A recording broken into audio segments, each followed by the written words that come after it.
अस्सलाम वालेकुम। उम्मीद है कि आप खैरियत से होंगे। हमारे चैनल पर आपको खुश आमदीद।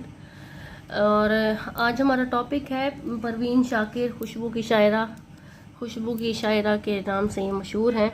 परवीन शाकिर की हम पढ़ेंगे नज़्म निगारी। परवीन शाकिर मतलब उर्दू शायरी में परवीन शाकिर का नाम जो है एक मुनफरिद मकाम रखता है। वो उर्दू शायरी में औरतों के हिसाब से ख़वातीन में वो सबसे बड़ी शायरा जो है मानी जाती हैं, जिनकी जो शायरी है वो कमाल शायरी है। बेहतरीन उन्होंने शायरी की और औरतों के जज्बात की जो है उन्होंने तर्जुमानी की बेहतरीन अंदाज में अपनी नज़मों में, अपनी गज़लों में। आज हम उनकी नज़्म निगारी पर जो है पढ़ेंगे। उनकी नज़्म निगारी जो है किन खसूसियात की हामिल थी। लेकिन सबसे पहले मैं आपसे रिक्वेस्ट करूंगी कि अगर आपने हमारा चैनल अभी तक सब्सक्राइब नहीं किया तो अभी सब्सक्राइब करें। तो चले अपना टॉपिक जो है शुरू करते हैं। परवीन शाकिर की नज़्म निगारी। इंसानी जहन इस सोच में रहता है कि आखिर शेर में क्या बात है कि नस्र की बनिस्बत शेर में कही गई बात ज़्यादा असर रखती है। सोचने वाली बात है कि शेर में ऐसी क्या बात है कि शेर में जो बात बयान की जाती है वो ज़्यादा असर रखती है बनिस्बत नस्र के। ठीक है, हालांकि ज़रिया इज़हार तो दोनों का लफ्ज़ ही है, दोनों में लफ्ज़ का इस्तेमाल ही होता है। बाज़ लोगों ने लफ्ज़ की अहमियत से जो है इनकार किया है और बाज़ ने इसका ज़िम्मेदार लफ्ज़ों की तरतीब को ठहराया है कि तरतीब में जो है नस्र में और नज़्म में जो है तरतीब जो है का उसका रद्दो बदल हो जाता है, उसकी तरतीब बदल जाती है, तो इसलिए वो ज़्यादा असर रखती है। मुख्तलिफ़ ज़बानों के इर्तका की तारीख बताती है कि इब्तदा में हर लफ्ज़ एक तसव्वुर के मुमासिल था, मगर इर्तका के साथ साथ अब महज ये एक अलामत बन गई है और इसका काम उन तस्वीरों, ख्वाबों, याददाश्तों और उनसे वाबस्ता जो है ख्यालात और एहसासात को पुरअसरार तरीके से दूसरों तक पहुंचता है। और शेर का असरार तो सरासर अपने अंदर जो है असरार है, लेकिन शेर का जो असर है वो अपने अंदर एक असरार रखता है, एक बहुत ज़्यादा असर रखता है। शेर में कही गई बात बहुत ज़्यादा असर रखती है बनिस्बत नस्र के। और आप देखते होंगे कि नज़्म निगारी हो, गज़ल हो या शायरी की कोई भी किस्म हो, जब वो हम पढ़ते हैं अल्फाज का चुनाव जो है नस्र की निस्बत शेरों में मतलब शायरी में अल्फाज का चुनाव कम होता है, लेकिन उसमें बेहतरीन अल्फाज का चुनाव होता है कि उससे बात जो हम पढ़ते हैं शेर में वो हम पर असर करती है। उसमें बेहतरीन से बेहतरीन अल्फाज का चुनाव होता है, जज्बात का, ख्यालात का, तख़य्युल का। ये सब चीज़ें आप गौर करें तो इनमें सब ये चीज़ें होती हैं। इसलिए जो है शेर अपने अंदर असरार ही असरार है, अपने अंदर एक असर रखता है, एक जादू का सा असर रखता है। नज़्म को फ़रोग जो है मगरिब में हासिल हुआ है, चूँकि हर सनफ़ अदब अपने माहौल की ही पैदावार होती है। मगरिब में इस किस्म के अवामिल थे जिसकी वजह से नज़्म ने फ़रोग पाया। ठीक है, परवीन शाकिर की नज़्म से पहले हम ये देखते हैं कि परवीन तक नज़्म का सफ़र किन हालात में जारी रहा और परवीन तक जो है वो किस तरह पहुंचा। उर्दू नस्र की जो है उर्दू नज़्म की हम देखते हैं, उर्दू नज़्म की रवायत जो है बहुत पुरानी नहीं है ना सही, बल्कि उसका सफ़र भी कई सदियों पर मुहित है। दक्कन में लिखी जाने वाली मसनवियाँ तवील नज़्म की ही एक शक्ल थी। जब वो मतलब दक्कनी दबिस्तान था, उसमें जो लिखी गई नज़में थीं उनकी ही एक शक्ल थी। फिर कुल्ली कुतुब शाह ने कुलियात में जो है मेलों, ठेलों, मौसमों, फलों, सब्जियों के हवाले से नज़में मौजूद हैं। इस तरह कुली कुतुब शाह जो है बादशाह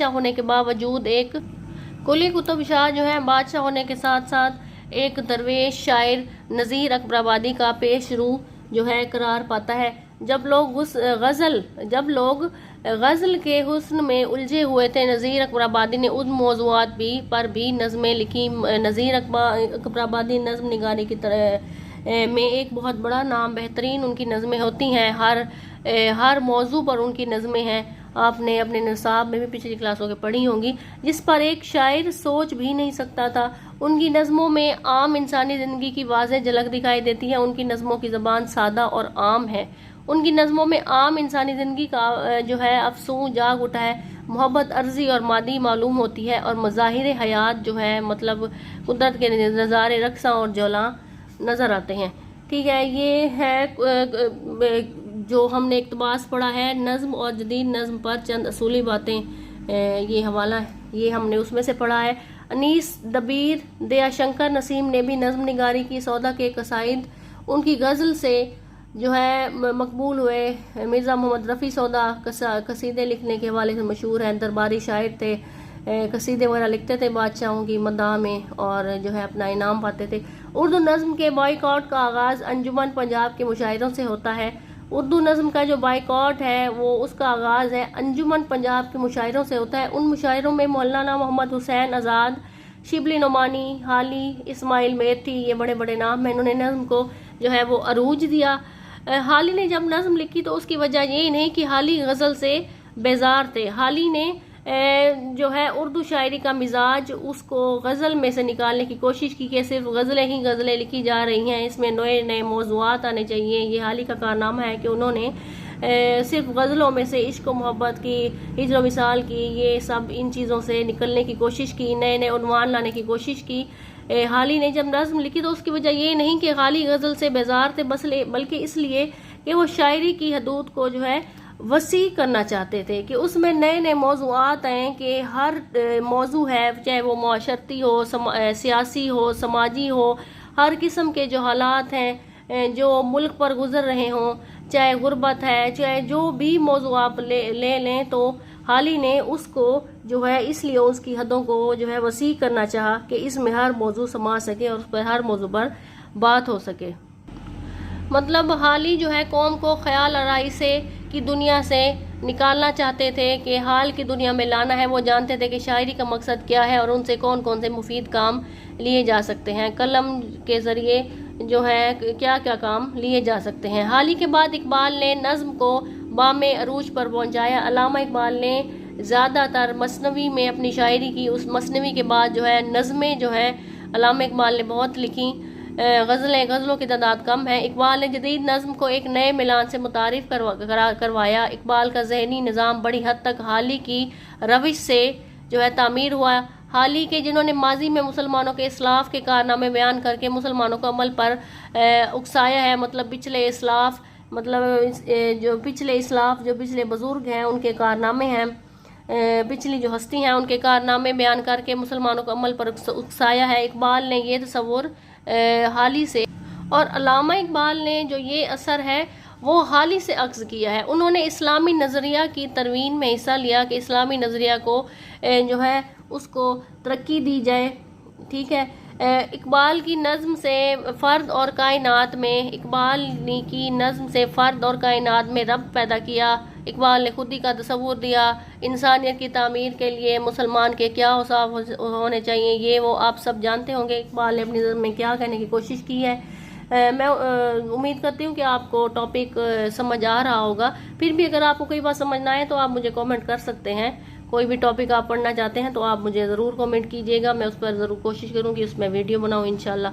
अच्छा, आगे है उनकी नज़्म में इंसान के बुलंद मकाम की बात हुई और इज्तिमा को इनफरादियत पर अहमियत दी गई। इज्तिमा को इनफरादियत पर मतलब फ़र्दी जो शख्सी तरक्की है, शख्सियत की तामीर है, उस पर जो है तवज्जो दी गई। ठीक है, उस पर जो है अहमियत उसको दी गई। इकबाल से पहले लिखी जाने वाली नज़्म मज़ाहिर फ़ितरत की जो है मंजर कशी या कायनात के खारिज को जो है मौजू बनाया जा रहा है, जबकि शायर की ज़ात कहीं से नज़र नहीं आ रही थी। यूँ समझा जाने लगा कि नज़्म जो है खारजियत से मुतल्लिक है। उर्दू गज़ल का ख़मीर जो है दाखिलियत से उठा है, लेकिन इकबाल ने नज़्म को वारदाते कल्बी का मज़हर बनाया। इसमें सोज़ो गदाज और फ़िक्री गहराई और ज़ाती तजर्बा को बयान करने की रवायत का आगाज़ किया। ठीक है, इकबाल ने नज़्म को वारदाते कल्बी का मज़हर बनाया, मतलब इसमें कल्बी इजहार का ज़रिया बनाया। इसमें सोज़ो गदाज, फ़िक्री गहराई, जो फ़िक्र की गहराई है, ज़ाती तजर्बा जो है अल्लामा इकबाल ने इसमें बयान किया। वो जो महसूस करते हैं उन्होंने फ़िक्री गहराई कि इंसान की सोच जो है उसमें वुसअत होनी चाहिए, ये बयान किया। नज़्म में उम्र रफ्ता की कहानी भी बयान की गई और इंसानों में इज्तमाही शऊर पैदा करने की भी कोशिश हुई। अल्लामा इकबाल की सबसे बड़ी खसूसियत उन्होंने इंसानों में इज्तमाही शऊर पैदा करने की कोशिश की। फ़लसफ़ा को पहली मरतबा उर्दू नज़्म का मौजू, अल्लामा इकबाल ने जो है इज्तमाही शऊर को पैदा करने की कोशिश की, इंसानियत के लिए काम करने की कोशिश की। फ़लसफ़ा को पहली मरतबा उर्दू नज़्म का जो है मौजू बनाने की कोशिश की। मौजू बनाया गया फ़लसफ़ा को, क्यों? चूँकि अल्लामा इकबाल ने फ़लसफ़े में जो है MA अल्लामा इकबाल ने फ़लसफ़े में किया था और उनका जो है ये एक बुनियादी मजमून था। उन्होंने फ़लसफ़ा जो है, अल्लामा इकबाल जो कि फ़लसफ़ी शायर थे, उन्होंने फ़लसफ़ा बयान किया, उनका उन्हीं फ़लसफ़ों का ज़्यादा इज़हार उनकी नज़मों में किया गया है। इकबाल ने नज़्म को मुख्तलिफ रास्ते दिए जिसमें क्लासिकियत और रोमानियत की रवायत शामिल है। इकबाल ने किसी एक नुक्ता नज़र के ताबे होने के बजाय नज़्म को अपने फ़लसफ़ी निज़ाम और शायराना सलाहियतों के ताबे रखा। उर्दू नज़्म में इकबाल के बाद जोश मलियाबादी की नज़्म की वाज़ेह जो है गूंज सुनाई देती है। जोश मलियाबादी भी बहुत अच्छे शायर हैं। उनकी नज़्मों का जो है ज़्यादातर मौजू मनाजिर फ़ितरत रहा है। ठीक है, मनाजिर फ़ितरत की जो मंजर निगारी है वो जोश मलियाबादी बहुत अच्छे बेहतरीन अंदाज में बयान करते हैं। लेकिन इनकलाब की गूंज, मोहब्बत और खलूस के सबक, इंसान दोस्ती भी उनकी नज़्म का मौजू रहे हैं। जोश मलियाबादी की शायरी में इनकलाब की गूंज, मोहब्बत और खलूस के जो सबक हैं, इंसान दोस्ती, मतलब वही इंसानियत की बात आ गई, शऊर की बात है कि उनकी जोश की भी नज़्मों का मौजू रहे हैं। जोश के हम असरों में हफीज़ जलंधरी, हामिदुल अफसर, एहसान दानिश जिन्हें शायर मजदूर कहते हैं, ठीक है, अख्तर शहरानी, ये रोमानवी शायर हैं, आपको पता होगा, शायर निज़ामी और दीगर शोरा शामिल हैं। उन्होंने नज़्म में खासी शोहरत हासिल की। ये नज़्म निगारी में काफ़ी बड़े बड़े नाम हैं, लेकिन उर्दू को जो है फैज़ ने एक नई आवाज़ और नया आहंग दिया। उनकी नज़्मों में जो है रोमान से हकीकत तक का सफ़र एक मुनफरिद और एक नए अंदाज में किया। लोगों को की बेचारगी और उन्हें उम्मीद दिलाने का सिलसिला उनकी नज़्मों में वाज़ेह तौर पर मिलता है। आज़ादी का शऊर देना, इसी ज़मन में वो जेल में भी रहे फैज़ अहमद फैज़, और काफ़ी जो है इस पर शायरी भी की, जेल में भी रहे, शायरी भी की, लोगों में शऊर पैदा करने की कोशिश की, वगैरह वगैरह। परवीन शाकिर की नज़मों के मौज़ूआत।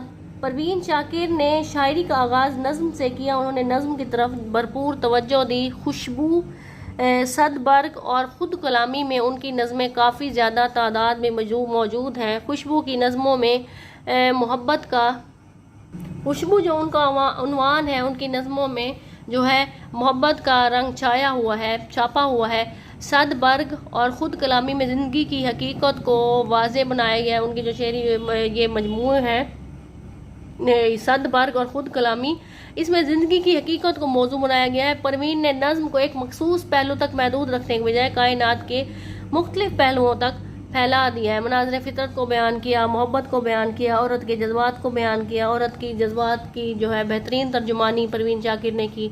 अच्छा, उसमें कहते हैं मोहब्बत इस कायनात का सबसे सच्चा और खरा जज्बा है और तख्लीक कायनात का सबब भी यही जज्बा है। सच्चे जज्बों की महक अगर मुसलिहतों और रवायती तकाज़ों के आहन चिकंजों में भी जकड़ दिया जाए तो भी उन जज्बों की लतीफ़ महक अपना दोस्त बनाकर अपनी खुशबू हवा के सपुर्द कर देती है। और हवा जो खुशबू की सच्ची और पुरानी दोस्त है, हवा जो है खुशबू की सच्ची और पुरानी दोस्त है, हर जगह खुशबू का पैगाम लिए फिरती है। हवा जो है खुशबू का पैगाम लिए फिरती है और फ़िज़ा में खुशगवार सा और एक एहसास बाकी रह जाता है। एक लड़की मोहब्बत का मरकज़ और महवर होती है, इसलिए उस जज्बे का बेहतर और सच्चा इजहार भी उसकी ही ज़बान है और उसकी ज़बान से मुमकिन था। नस्वानी नाम है लतीफ़ और नर्म और नाजुक एहसासात रखने वाले दिलकश पैकर का, और ये एहसासात अगर एक लड़की की ही ज़बान से अदा हो तो उनमें लतीफ़, सच्चाई और नस्वानी एहसास बढ़ जाता है। क्योंकि एक औरत, परवीन शाकिर चूँकि औरत है, औरत के नस्वानी एहसास को जो उन्होंने खुलकर बयान किया। डॉक्टर अबू नसीर कश्फी लिखते हैं, कोटेशन है, ज़रूर ऐड कीजिएगा। वो कहते हैं परवीन की बेशतर नज़म में उनकी अपनी ज़ात, उसके अपने महबूब और उसकी फैली हुई कायनात का मुतालिया, तज़किरा और सहीफ़ा है। इन नज़मों में से हद फैलाओ और बेहद इर्तकाज़ है। टॉपिक एंड हुआ। मैं उम्मीद करती हूँ कि आपको ये टॉपिक अच्छे से समझ आ गया होगा। अगर आपको वीडियो पसंद आई है तो लाइक ज़रूर कीजिएगा और हमारे चैनल को सब्सक्राइब करें और अपने दोस्तों के साथ भी शेयर करें। Thanks for watching.